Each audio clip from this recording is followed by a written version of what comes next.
Yun, peace. Magandang umaga, another day, another trip. So, ayan, unang-unang ginagawa natin pagising natin ng umaga. Lagi talaga ako nagpapasalamat kay God dahil ginigising niya tayo.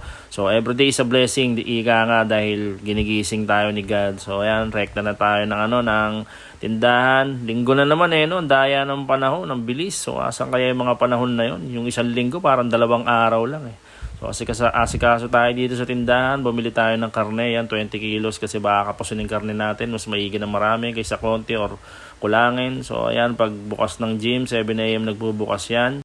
Pagtapos natin mag-gym, asikaso na tayo, magsisimba tayo ngayon. So bait-baitan tayo, dapat balanse lang. So 50% kupal, 50% mabait.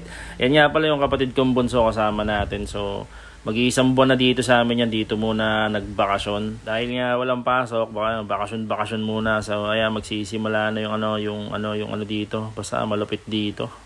Yun, at dahil Mother's Day nga pala, kain ulit tayo sa masarap. So ayan, treat natin sila syempre. So hindi naman tayo palaging kumakain dito sa Kenny's kasi medyo pricey din to. Yun, at pagsapit ng gabi, syempre saing tayo. Ano pa ba, rekta na hapunan. So ayan, more on egg tayo kasi syempre more on protein. Nag-ano tayo, nag-gym tayo. So ayan, dahil Mother's Day ngayon, may dahilan tayo mag-inom. Yan, chill lang naman sa bote pag nabitin, 2. Yun lang naman, hanggang sa susunod na trip. Ayos, alright.